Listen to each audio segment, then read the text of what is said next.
Hi, and welcome to a video on Taylor and Maclaurin series. This is meant to show you how we will construct some power series for some given functions and how we come up with some of these Maclaurin series that we've been using in the past few sections. So first of all, Maclaurin series and Taylor series are very much related. The Maclaurin series is the Taylor series centered around zero.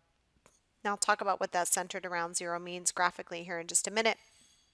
A Taylor series is much more general and is going to be centered around any x equals a value, okay? And so I'll show you this definition. I'll show you some things, how we do it, and we'll go through all those steps here in a few minutes. Couple things to note here is that you can make a new series from an old one if they're both centered at the same value. I have provided a sheet of the most common Maclaurin series that are out there, so you can use those to make a new one. And notation T sub n means that you're going to find the Taylor series of nth degree. So your exponent of x has to be n. So if you see t of 2, for example, or t sub 2, it does not mean that's how many terms you have necessarily. That is the exponent of your power of your x. Okay, so let me show you graphically what we're doing because I actually think that's more impactful that you see what we're doing first and then we can go through the nitty-gritty of how to do it. Okay, so here's an example that I'm going to give you. Graph f of x equals sine of x, and I did that in red. Okay, graph f of x equals sine x. I just went kind of 0 to a little bit around 2 pi for sine x, although we know it continues forever. And graph its Maclaurin series on the same coordinate plane. So what the Maclaurin series for sine of x is something like x minus x cubed over 3 factorial plus x to the 5th over 5 factorial minus x to the 7th over 7 factorial, and it keeps going on forever. So that is an infinite series, and I certainly can't type in all of the terms, because there's an infinite amount of them, into my graphing calculator to graph this. So what I'm going to show you is a series of progressions of me entering in more and more terms of that Maclaurin series. Because again, that is a series that has been said is defining sine of x. And I'm going to show you how to come up with the series for cosine of x on our own, so maybe you'll believe that series a little bit more here in a minute. So as I go through the next progression of graphs, I want you to understand something. I'm going to add more terms to the Maclaurin series, but I'm not going to be changing that red y equals sine of x at all. So as you add more terms in the series, the graph appears to be more accurate for these early values. Okay, so starting at x equals 0, more accurate here. And it also hangs on or is going to trace y equals sine of x longer, which means we can extrapolate or sort of estimate our sine of x longer or for more x values. So here is me taking that same y equals sine of x, and here is the Maclaurin series still for sine of x, but I have added on a couple additional terms. Okay, so you can see that I'm still very accurate. It's a good approximation now, a whole lot longer. It doesn't kind of drop off until after that last turnaround there, after that turning point. Okay, well now look at the 2. I'm going to add even more terms. So this is y equals sine x in red, and again that blue is the Maclaurin series. Now I think I only went out to the 13th or maybe the 15th, so x to the 15th over 15 factorial. So I didn't even go out very far. If we think of this as an infinite series, I maybe used 7 or 8 terms in my y equals to get this accurate. It was not even that many terms. And so what I can see is this is a very good approximation for sine of x. And the more terms you use, the more accurate you might be. But again, if you know your desired level of accuracy is 1/100th, for example, you might only need this many terms. Or if you're trying to approximate it at x equals 0, again, maybe you didn't need that many terms. But again, just showing kind of what we're doing. And so what I really did is I turned something trigonometric, y equals sine x, and I turned it into an infinite power series, so thus making calculations easier. Okay, sometimes we don't have our calculators right near us, and so evaluating, for example, sine of pi over 11 isn't always an option, right? But yet calculating this as a power series where all I'm doing then is taking that pi over 11 and raising it to a power or dividing it by something is absolutely possible with just a piece of paper. So it's going to make my calculations easier to use, because some of you might be wondering, if I already know y equals sine of x, why am I trying to approximate it?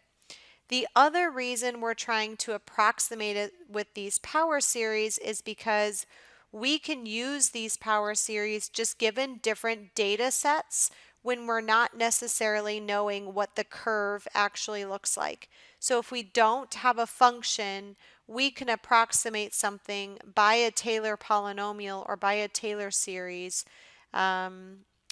instead of having the exact function. So these will become more useful the farther you go in mathematics. Okay, so let's look at how we actually derive this or find this. All right, let's look at how to do these. So our example here first is find the Maclaurin series for f of x using the definition of a Maclaurin series. So not necessarily asking you to use what you already know. We're going to talk about how would you derive that series that we think we already know. So if f of x equals cosine of x, we're going to find, I would say 4 or 5 terms. We're going to have to develop a pattern, and the better you are at pattern writing, the better this will go. But I think 4 or 5 should be enough. So let's just go to the fourth derivative. So if this is my f of x, f prime of x is negative sine x, and we're going to keep going here. F double prime is negative cosine x, f third, so third derivative. The derivative of negative cosine x would be positive sine x. And the fourth derivative, we get to have too many tick marks here. We can't read them anymore, so we do actually just write the number 4 after the third derivative. So derivative of sine x would be cosine x. Okay, now the Maclaurin series is a Taylor series, but it's centered at x equals 0. So what I want to do now is figure out what is f of 0, what is this f prime of 0, what is f double prime of 0, etc. Okay, and so f of 0, cosine of 0 is 1, negative sine of 0 is 0, negative cosine of 0 would be negative 1, sine of 0 is 0, cosine of 0 is 1. So what this is going to look like, and if you're looking at the definition for a Taylor series, again, the Maclaurin series is just centered at 0, you're going to recognize a couple things. I call it like the nth level here. So it's the nth derivative of a, so for us of 0, over n factorial times for us x to the n. Okay, that's each term is going to be. So I call it kind of like the nth level here. So what we're going to say is our function can be written as, let's talk about that original function here. So I'm going to have the original function value, that's sort of my 0 level, if you will, plus, now let's talk about the first level, because this is like x to the 0. And I could write x to the 0 over 0 factorial if you really want to see like that 0th level sort of idea here. Plus, now let's talk about the first derivative. So I'm on kind of that first level or first, I'll say term, but I know my first term is 1. So the first derivative is 0. it would be times x to the first over 1 factorial. Everything gets a 1. Plus, let's talk about second derivative now. So we're on the second level, so to speak. So the second derivative value is -1. It'll become x squared over 2 factorial. Now let's go to the third level. It's the third derivative at 0, which is 0, x to the third over 3 factorial. And then finally, our fourth level, because I only wrote, the fourth derivative out, would be the fourth derivative at 0 is 1, x to the fourth over 4 factorial, and this pattern would keep going. And so if I sort of fix this, because I have lots of zeros in places here, 0 factorial is defined to be 1. So this is in fact just 1 plus, well, 0 times all that is 0. So I'm actually going to fix my plus, right, to be a minus here because my next term is going to end up to be negative. So this will be negative x squared over 2 factorial, a 0 term, plus x to the fourth over 4 factorial, and continuing on. So again, sometimes I need more terms if I'm trying to write this pattern out. So I need to look at each of these terms, orange or purple, and I need to be able to write this in my series form here. So I'm going to say that this is starting at 0 and going to infinity. It is an alternating series, so I do want the -1 in there. And it starts with a positive term. Again, if you want to start with the orange, you can, because that's how you get every single term along the way. Or you can just look at the purple because, again, you're not going to have any odd powers of x. So I do want -1 to the end because I do want my first term, which if I'm looking at the purple here is a 1. I'm going to go from this one. And then I see that, so now my alternating part is taken care of. My x is always to an even power. I would start with 2n, and then if you need to adapt it forward or back, you can. But that will work because if n is 0, my first power would be x to the 0, which is 1. So again, that's working out for me. And then all over, again, I don't multiply out 4 factorial because I need to write it as a pattern. And so this is all the even factorials. So I would start with the idea of it being 2n in a quantity factorial because I want the even number to be the factorial. And that works because my first term was over 0 factorial. And so I can use ratio test if I want to show the interval and radius of convergence and all that, but I will see that the radius of convergence is infinitely big because I will get that my limit is always less than 1. My limit will be 0. So that's how we start doing all of that. So now what can we do? Well, we can take that series that we just wrote ourselves and we can use that to find f of x equals cosine of 3x. So this is what we've done in previous sections now. So now I'm substituting in 3x in place of x. And again, from my known series. Okay, I can do that either way. So you can take a look at that one. All right, so let's do it again, but for something not necessarily trigonometric. Let's do it for this 1 minus x all to the -3. So I'm going to rewrite f here. So f of x is this quantity to the -3. And let's go through and find some derivatives here. So f prime is going to be bring down your exponent, keep your base the same, subtract 1, then times the derivative of what's inside. So times -1, don't forget about that. So my f prime is sort of a simplified f prime, if you will, is 3 times this quantity 1 minus x to the -4. All right, I'll go on to the next derivative. And again, I would do at least 4 because if your terms are turning into 0, You want at least four derivatives. All right, so my second derivative, if I bring down that exponent, again, I'm going to go off of this one here. So if I bring down, I've got 3 times negative 4. I have a reason for not writing negative 12. I do know that it's going to be negative 12. Times 1 minus x to the negative 5 times negative 1. And so I'm going to leave this as 3 times 4 times that quantity 1 minus x to the negative 5. I will show you the reason here in a minute. The third derivative, well, if I bring down that negative 5, now I have 3 times 4 times negative 5. Again, I know I could multiply it all out, but I'm not going to. Then I have times 1 minus x to the negative 6.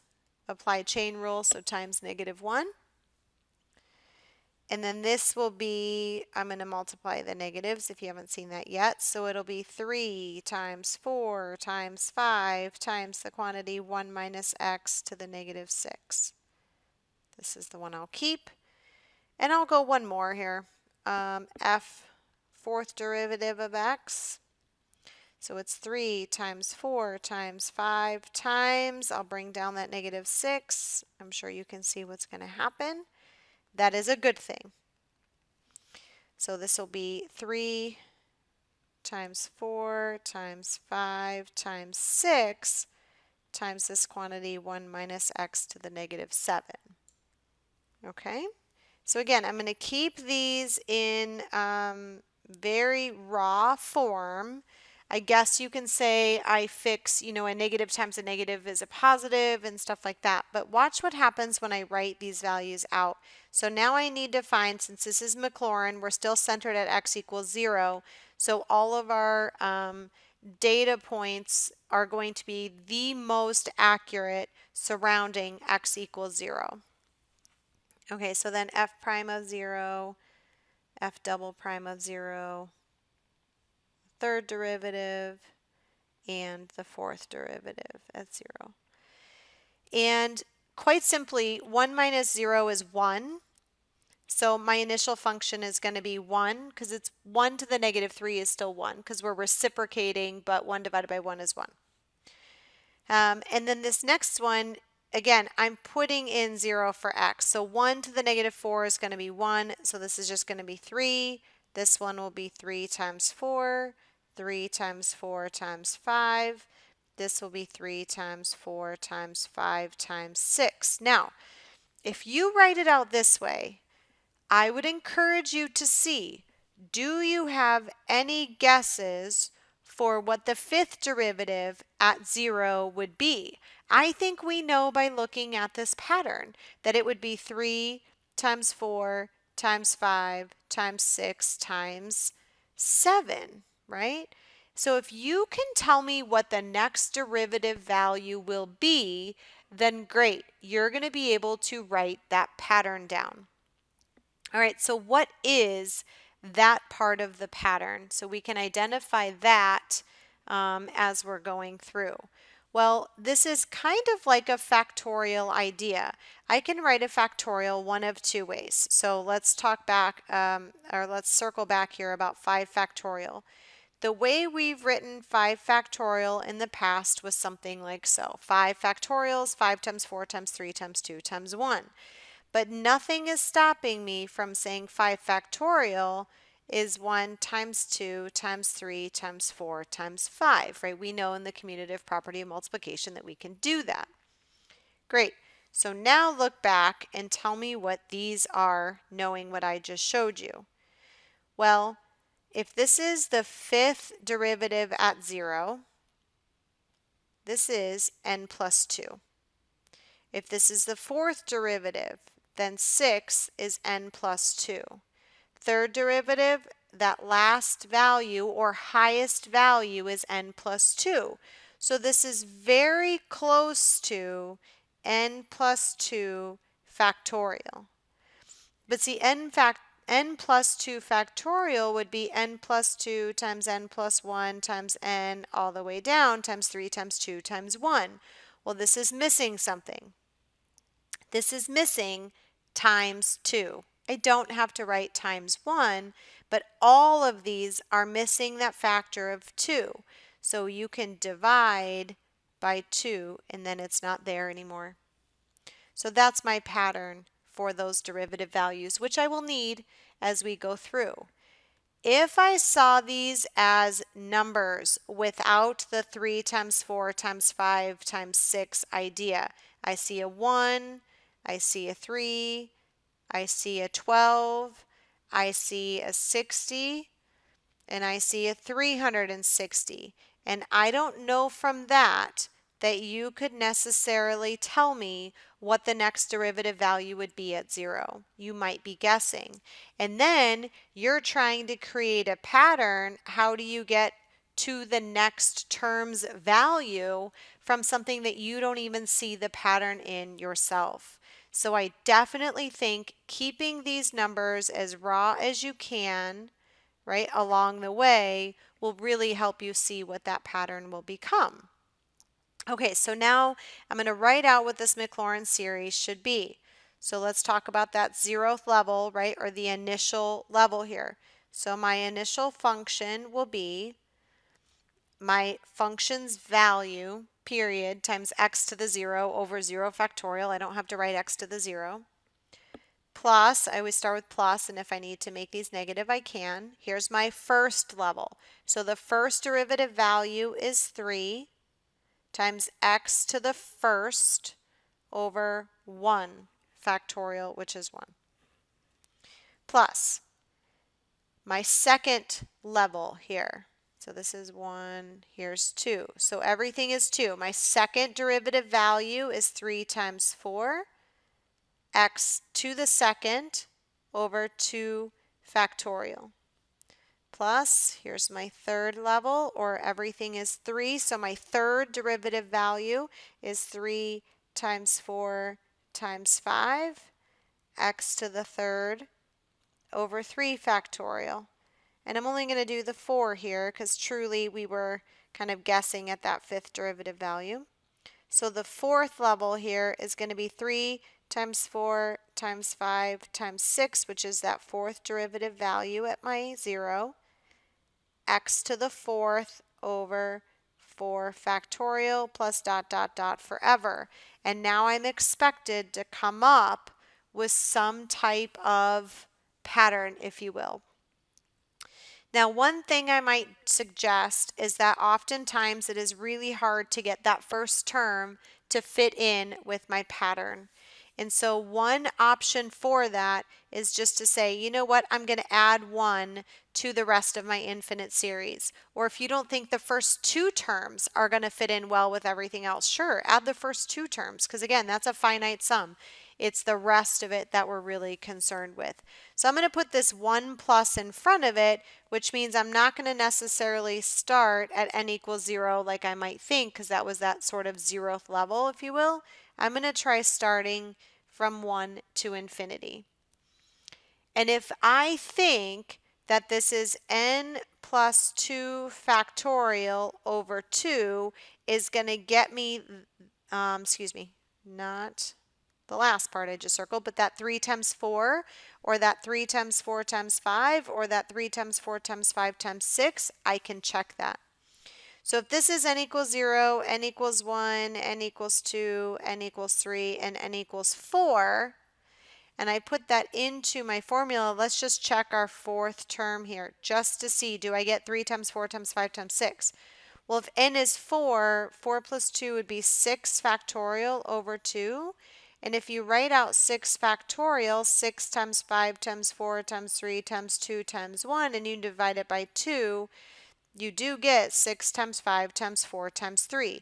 And that is exactly what we have in our fourth term for that coefficient, is 6 times 5 times 4 times 3. So that part of my pattern worked out so far, and I will tell you that is where you're going to spend the majority amount of time on your pattern. But if you sort of leave those values raw instead of multiplying them out, you have a better chance at figuring out the pattern. And then your x's, hopefully you can see those are all x to the n. And then in your denominator, hopefully you can see that those are n factorial. Now be careful that you're not putting like the quantity to n factorial or anything like that. You could stop here. This is a perfectly fine answer, 1 plus this series here.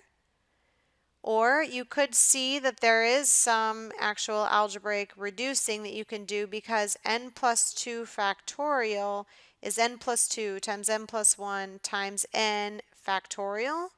I should put the factorial in here. All right, over n factorial, those factors divide to 1. So this is the same thing as 1 plus the series from 1 to infinity of all that leaves in my numerator is n plus 2 times the quantity n plus 1, and then x to the n over 2. So this might be a more simple version of that same series there that's in green. Does not matter, they are both the same thing. So now that I've written what that series is, we can use that series to estimate 0.8 to the negative 3. And immediately when I say 0.8 to the negative 3, everyone thinks that, okay, x must be 0.8. And that is not true.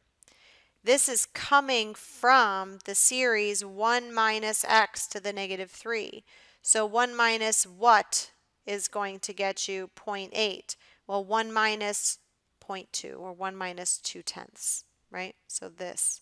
So x is 0.2. So in my series that I wrote, and again, I go from maybe a more simple series where I'm not going to have to divide a whole lot out, your x is 0.2. So you can write out your terms. We've done this a bunch of times before. And then figure out what those terms are decimal wise, right? And if I need to be accurate to the nearest hundredth, I need to keep going until I'm no longer affecting my hundredth place, right? And then add all those together, and you should get approximately 1.95, which is exactly what 0.8 to the negative 3 rounded to the nearest hundredth would be.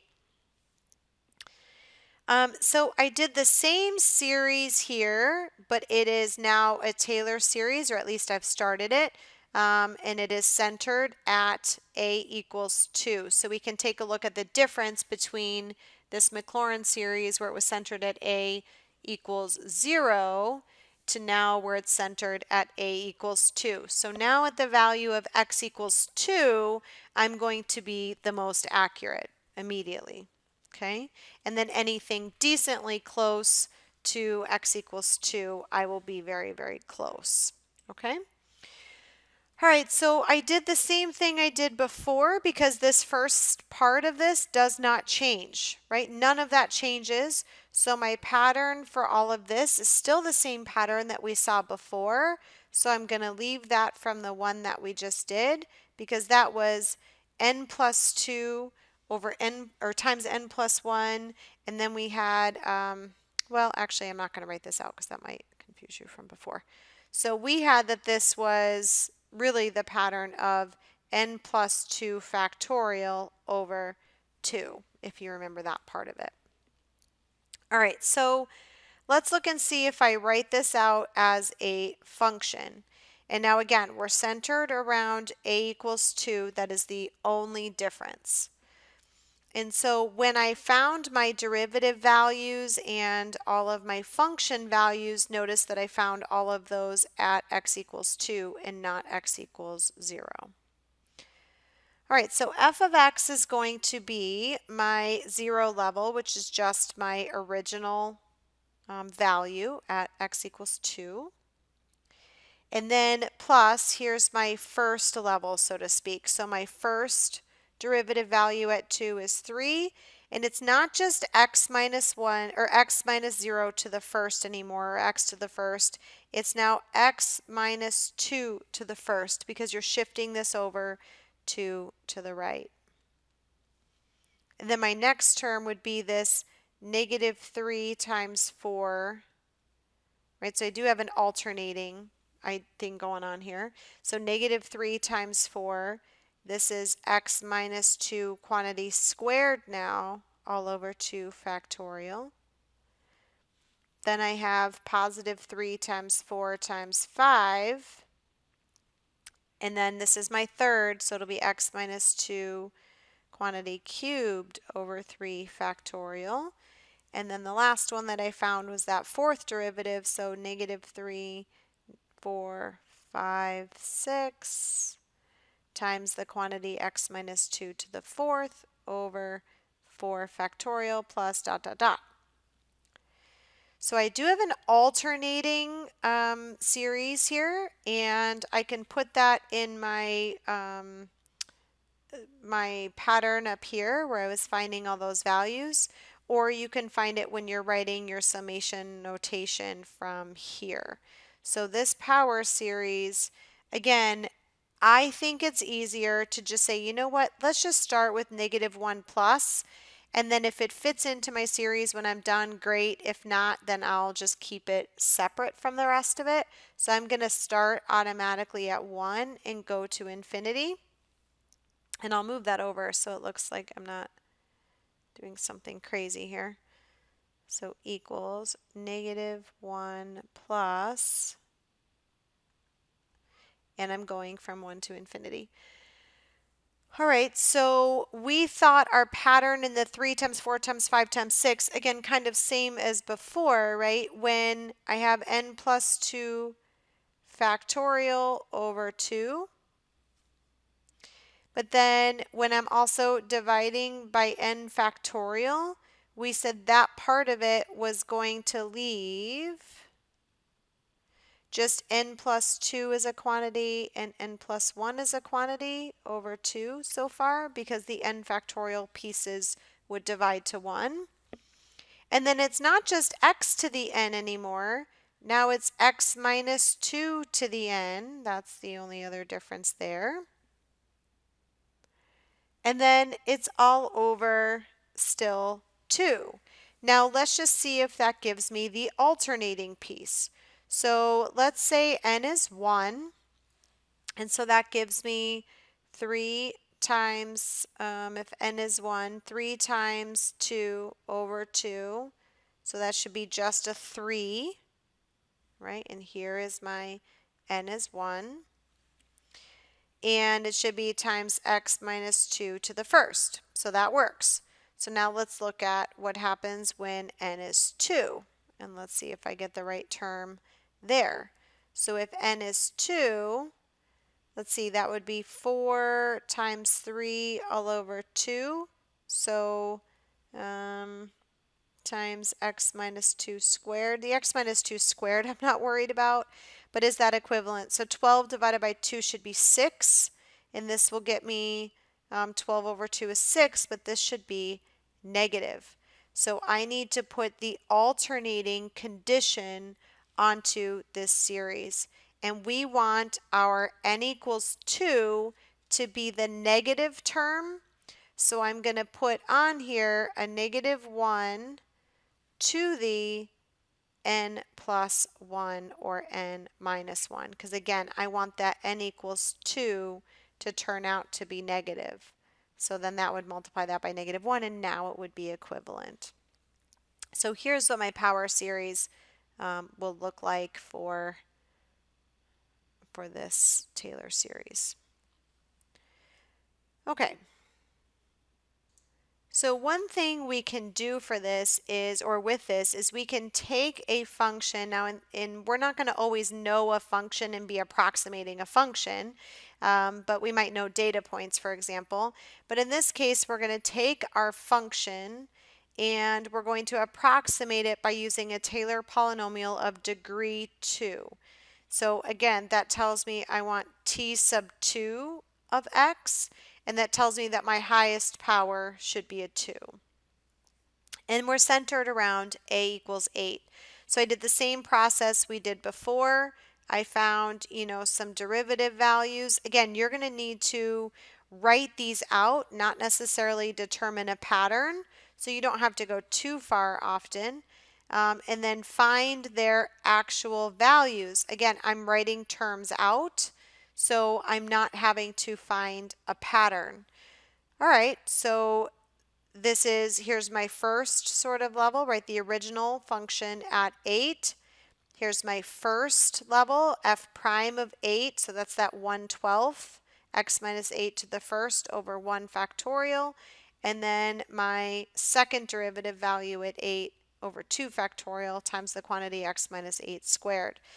Now what you'll notice, and if you do this on your graphing calculator, I think you'll be pretty impressed here, is that this Taylor polynomial at 8 is going to actually equal my function value at 8. I was going to write what my function is, but I'll just keep it general for now. So let me show you that graphically real quick.